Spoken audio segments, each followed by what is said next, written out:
এলাকার কাজটা সবকিছু ঠিকঠাক হইতেছে তো?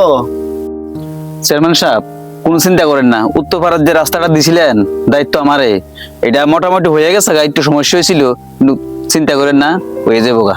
যা পাড়ার খবর টবর একটু ভালো মতন রাখিস, কারোর যাতে কোনো সমস্যা না হয়। আর তোরা মাইরিংটা একটু কম করিস, আমারে ঝুলা ঝুলা করে লাইতাছস। চেয়ারম্যান সাহেব, আপনার মশা আর মাছি ধরাইতে ধরাইতে তো আমার জীবনটা ফেনা ফেনা করে লেছেন, চুলটি পর্যন্ত ফাঁকে লেছেন। এই মাসের বেতনটা অন্য দিচ্ছেন না, 17 তারিখ হয়ে গেছে গা। বেতন বাড়ামু, চিন্তা করিস না। আমার সব কানায় তোরা আমার খলখুল্লা করে লাইতাছস।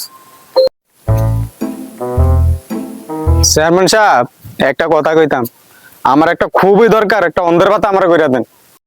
তোর তো সবকিছুই ঠিক আছে, নাক কান গলা, তোরে আবার কি এর বাতারে? চেয়ারম্যান সাহেব, এই ভাতাটা যদি না হয় আমার চলা মহা মুশকিল হয়ে যাবে গা। তাই বেড়া, বালা মানুষ বেড়া, তুমি তো বেড়া পুরো সুস্থ বালা মানুষ, আর আমি চেয়ারম্যানের মশা মাছি মারতে মারতে শেষ। অন্য 3 মাস ধরে আমার কোনো বেতনে দিতেছে না। এই চুপ, তোরা চুপ কর। তোর কি এর অন্দর বাতা দিতাম? চেয়ারম্যান সাহেব, আমি আপনার মায়ের প্রেমে একদম অন্ধ হয়ে গেছি চেয়ারম্যান সাহেব। হ্যাঁ হ্যাঁ, চেয়ারম্যান সাহেব, অন্ধের পাতা তারা করে দেই, ধরেন তারে। রন্ধের পাতা আমি দিতেছি। আজকে আমি দেখো